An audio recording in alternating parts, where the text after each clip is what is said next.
ఓం నమో భగవతే శ్రీరమణాయ. 8వ ప్రకరణము మహిమలు. ఇందు 5వ ఘట్టము భక్తుల బాధలను స్వీకరించిన మహిమలు. 1. ఒకనాడు స్వామి సన్నిధిలో భక్తులు కూర్చున్నారు. శ్రీవారి ఎదురుగా కృష్ణమూర్తి అనే భక్తుడు కూర్చుని ఉన్నాడు. ఆ సమయంలో అతనికి చూపుడు వేలు బాధ పెడుతోంది. బాధ ఎక్కువగా ఉన్నప్పటికీ స్వామికి చెప్పకుండా కూర్చున్నాడు.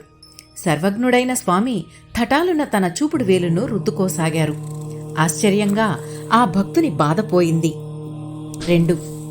1946 జనవరిలో Shri K Ramachandra, editor, the religious digest, Sri Lanka, కుటుంబంతో సహా రమణాశ్రమం వచ్చారు. శ్రీరమణులను దర్శించి ఆశ్రమం బయట వారికి కేటాయించిన గదికి వెళ్లారు. అప్పటికి బాగా చీకటి పడింది. మంచినీళ్ల కోసం ఆ గదికి వెనుక ఉన్న బావి దగ్గరకు వెళ్లారాయన. ఆ బావి 40 అడుగుల లోతుంది. అది తెలియక చీకటిలో బాల్చీ వేసి పైకి లాగబోతుండగా కాలు జారి నూతిలో పడబోతున్నారు. అంతలో ఒక అదృశ్య హస్తం వారిని బలంగా బయటకు విసిరేసింది. ఆ విసిరికి వారు దగ్గరున్న గోడ కొట్టుకుని ఒక మురికి గుంటలో పడిపోయారు. గోడ దెబ్బకు వారి వెన్నెముక బాగా దెబ్బతింది. వారెంతసేపటికి రాకపోయేసరికి కుటుంబ సభ్యులు వెతుకుతూ నూతి దగ్గర స్పృహ తప్పి పడున్న వారిని చూశారు. వెంటనే గదికి తీసుకువెళ్లి నానా ఉపచారాలు చేశారు. వారికి స్పృహ వచ్చి వెన్నెముక పోటుతో విపరీతంగా బాధపడుతున్నారు. 3 రోజులు ఎలక్ట్రిక్ ట్రీట్మెంట్ చేసినా తగ్గలేదు.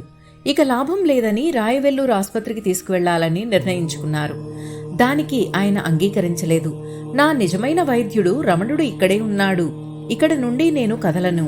ఒకవేళ నేను చనిపోయినా ఈ పవిత్ర సన్నిధిలోనే చనిపోతానని వారి దృఢ నిశ్చయం చెప్పారు.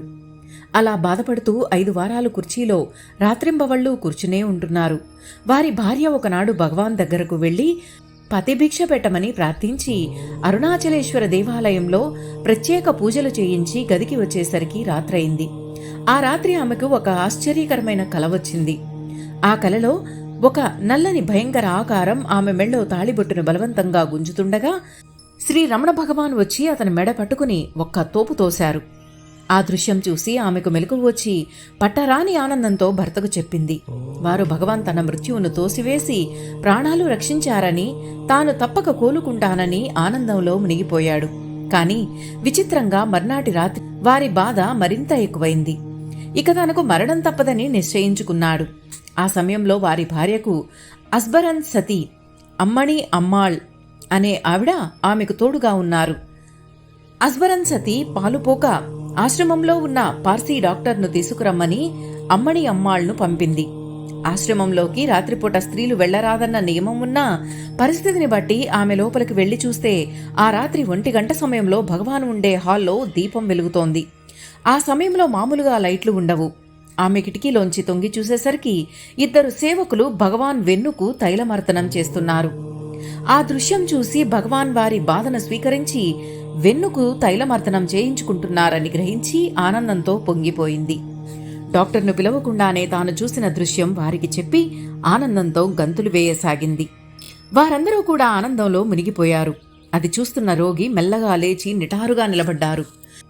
5 వారాలుగా బాధపడుతున్న ఆయన మర్నాటి ఉదయం ఒకరి సాయంతో మెల్లగా భగవాన్ దగ్గరకు నడిచి వెళ్లారు. తనకు పునర్జన్మ ఇచ్చినందుకు కృతజ్ఞత తెలియజేస్తూ నమస్కరించారు. భక్త పరాధీనుడైన భగవాన్ ఏమీ ఎరుగనట్లు మౌనంగా చూస్తున్నారు. వారి వ్యాధి క్రమేపీ తగ్గి ఆరోగ్యవంతులయ్యారు.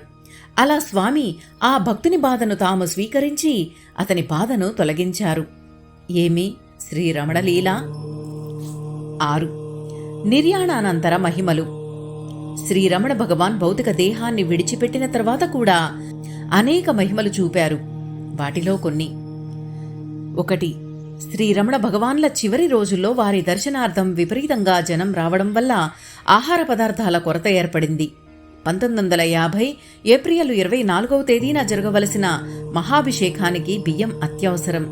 అది తెలిసిన రమణ భక్తుడు గిద్దలూరు సాంబశివరావు 19/4/1950వ తేదీ రాత్రి నెల్లూరుకు వెళ్లి భక్తుడు జీవి సుబ్బరామయ్యతో ఈ విషయం చెప్పారు. కాని వారు యూనివర్సిటీ పరీక్షల హడావిడిలో ఉన్నందున తమ నిస్సహాయతను తెలిపారు. అప్పుడు సాంబశివరావు గారు బియ్యం అవసరం కనుక వారి పూర్వ శిష్యుడైన నెల్లూరు వెంకటరామరెడ్డి గారితోనైనా చెప్పి పంపవలసిందని కోరారు. అది కూడా కష్టమని సుబ్బరామయ్య గారు అన్నారు. ఆశ్చర్యంగా మరునాడు తెల్లవారగానే ఆ నెల్లూరు వెంకటరెడ్డి గారే సుబ్బరామయ్య గారింటికి కారులో వచ్చి తాను పేద విద్యార్థి నిధి ఏర్పరచదలచి దానికోసం సంప్రదించడానికి వచ్చినట్లు చెప్పారు. మాటల సందర్భంలో రెడ్డిగారు శ్రీవారి ఆరాధనమునకు మీరు వెళ్ళెదరా అని సుబ్బరామయ్య గారిని అడిగారు. అవునని బదులు పలుకుతూ భగవానుల మహాభిషేకానికి మీరేమైనా కైంకర్యం చేస్తారా అని సుబ్బరామయ్య గారు అడిగారు. తప్పకుండా, అంతకు మించిన కార్యమేమున్నది, మీరేమి చెబితే అది చేస్తానన్నారు. అప్పుడు సుబ్బరామయ్య గారు ఆశ్రమంలో ఏర్పడిన బియ్యపు కొరతను గురించి చెప్పారు. తాను తక్షణమే 2 పుట్ల ధనాన్ని మిల్లులో దంపించి ఆశ్రమానికి పంపెదనని రెడ్డిగారు చెప్పి ఆ విధంగానే చేశారు. ఆ తరువాత అనుకోకుండా మరో స్నేహితుడు కేతిరెడ్డి సుబ్బారెడ్డి గారు వచ్చి సుబ్బరామయ్య గారితో తానొక పుట్టిధాన్యం కైంకర్యం చేస్తానని చెప్పారు. ఈ 2 సంఘటనలు చూసి సుబ్బరామయ్య గారు శ్రీ భగవానుల నిర్యాణానంతరం కూడా సజీవులై ఉన్నట్లు మహిమలు చూపారని ఆశ్చర్యపడ్డారు. 2. ఆ జీవి సుబ్బరామయ్య గారే 1950 మే నెలలో పరీక్షల సమావేశ సందర్భంలో విశాఖపట్నం వెళ్లి మిషన్ ఏవిఎస్ కళాశాల అధ్యాపక భవనంలో బస చేశారు. నిద్రలేవగానే ప్రతిదినం వారికి భగవానుల పటానికి నమస్కారం చేసే అలవాటు.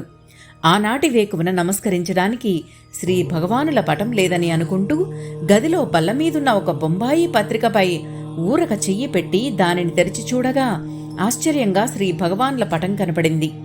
అది శ్రీవారు కడపట జబ్బుగా ఉన్నప్పుడు తీసిన ఫోటో.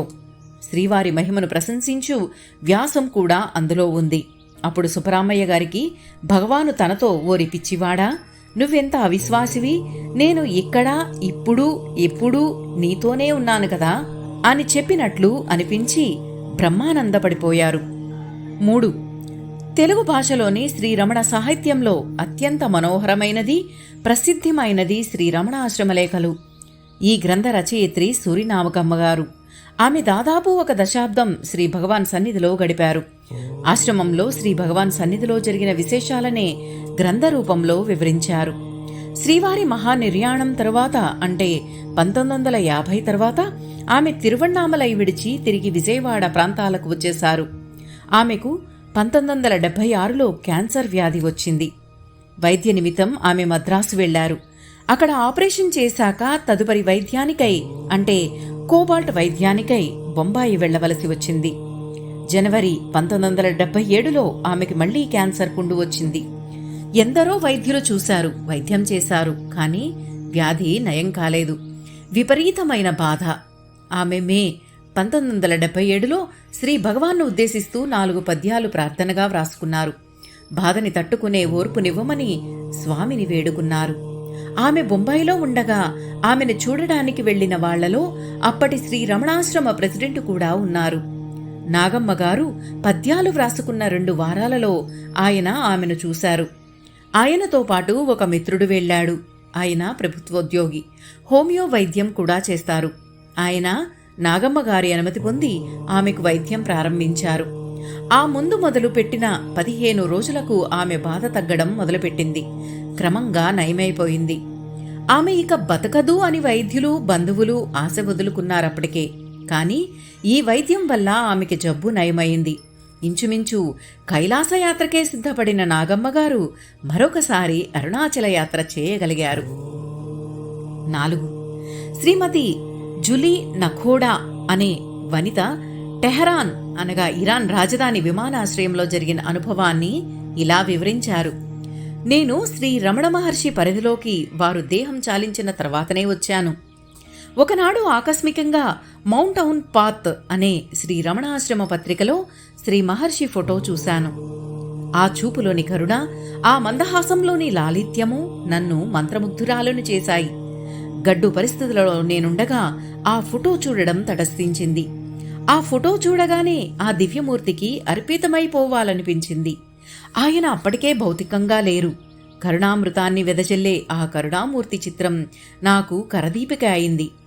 ఎప్పుడూ నాతో పాటే ఆ చిత్రాన్ని ఉంచుకునేదాన్ని. ఒకసారి నేను యూరోప్ నుంచి బొంబాయికి తిరిగి వస్తుంటే అనుకోకుండా టెహరాన్లో ఆగవలసి వచ్చింది. అక్కడ నాకు తెలిసిన వాళ్లుంటే 2కి నా రాక గురించి తెలియపరిచాను. కానీ వాళ్ళు తిరిగి నాకే వర్తమానాన్ని పంపలేదు. భయం వేసింది.